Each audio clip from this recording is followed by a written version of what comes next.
사람이 살아가는 데에는 여러 가지가 중요하지만 그중 제일로 꼽는 것은 바로 건강입니다. 여기서 일반적으로 의미하는 건강은 바로 신체 건강입니다. 하지만 신체 건강 못지않게 중요한 건강이 있습니다. 그것은 바로 정신 건강입니다. 요새 새롭게 생긴 마음챙김이라는 단어가 심심찮게 들리곤 합니다. 그렇다면 우리는 우리의 정신이 건강하다는 건 어떻게 알 수 있을까요? 기분이 괜찮다, 행복감을 느낀다 등 이렇게 단순하게 감정 느낌만으로는 부족하고 막연하기에 오늘 우리는 정신 건강이 안 좋아질 때 나타나는 7가지 지표에 대해서 알아보고자 합니다. 첫 번째로는 불안감입니다. 우리가 마음이 건강하면 주변이 불안한 상황에서도 평정심을 유지할 수 있습니다. 하지만 마음이 불안감을 느끼면 물방울의 파동같이 조그만 일에도 큰 타격을 느끼며 스트레스를 받을 수 있습니다.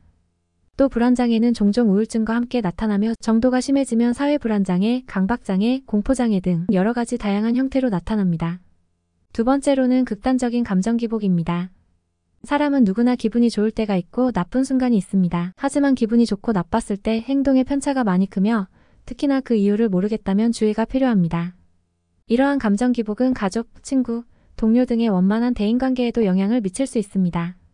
또한 긍정적인 감정의 상태일 때는 생산성과 창의성이 높아질 수 있지만 부정적인 감정이 높을 경우에는 일상 업무나 과제 수행이 어려울 수 있기에 일상생활에 집중력을 발휘하기 어렵습니다.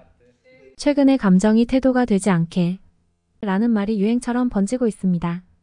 내가 요새 감정 조절이 잘 되지 않는다면 나의 업무가 너무 과하진 않았는지, 잠은 잘 자고 있는지 기본적인 생활 루틴을 체크해 볼 필요가 있습니다. 세 번째로는 타인과 거리두기입니다.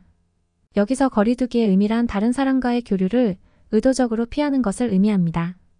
에너지를 재충전하기 위한 시간으로 혼자만의 시간을 갖는 것은 괜찮습니다만 필요 이상으로 사람을 경계하고 피한다면 우울증, 불안증과 같은 정신건강의 이상 징후일 수 있습니다.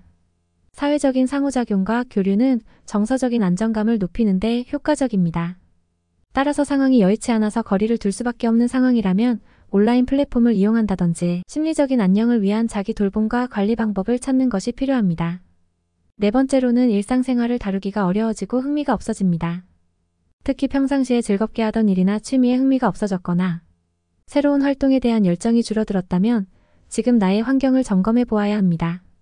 우울증, 불안장애, 스트레스 등 정신적인 문제가 있다면 일상생활을 처리하기가 어려워지기 때문입니다. 이 상황을 방치한다면 우울증이 더 심각해질 수도 있으니 본인의 상황을 객관적으로 평가하고 필요한 도움을 받거나 전문가를 찾아가는 등 적극적으로 접근해야 합니다. 다섯 번째로는 생리적 욕구의 변화입니다. 식욕이 갑자기 없어지거나 혹은 반대로 갑자기 너무 많아집니다. 또 수면에도 영향을 미치는데 잠을 너무 적게 자거나 또 반대로 지나치게 많이 자는 경향이 나타난다면 본인의 정신 건강은 안녕한지 살펴보아야 합니다. 잦은 과식과 폭식은 우울증, 불안장애, 자아존중감 감소와 같은 문제와도 밀접하고 연결되어 있습니다. 또 너무 많이 자거나 너무 적게 자는 것도 이미 정신 건강이 위협받고 있다는 신호입니다. 적은 수면은 스트레스의 원인이 될 수 있으며 감정 조절을 어렵게 만듭니다. 또 반대로 너무 많은 시간을 자는 것은 악화된 정신 건강의 결과물일 수 있습니다. 따라서 충분한 수면을 유지하고 수면 환경을 개선하기 위해 적극적으로 노력해야 합니다. 여섯 번째로는 집중력 및 판단력의 저하입니다. 집중력이 떨어져 중요한 결정뿐 아니라 일상생활에서의 간단한 결정을 내리는 것에도 어려움을 느낄 수 있습니다. 이는 지속적인 스트레스는 신경체계를 과도하게 활성화시켜 뇌기능에 영향을 주기 때문입니다.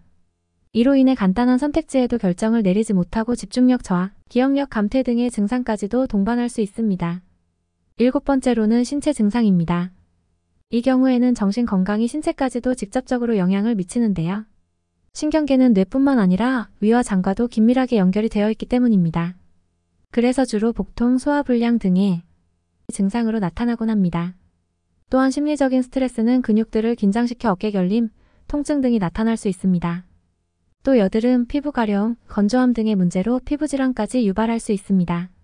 이와 같이 정신 건강과 신체 건강은 서로 상호작용하기 때문에 둘 중 어떤 것이 더 중요하냐고 비교하는 것은 옳지 않습니다. 이 둘은 유기적인 관계로 정신과 신체 모두 건강해야 우리가 건강한 생활을 지속해 나갈 수 있습니다.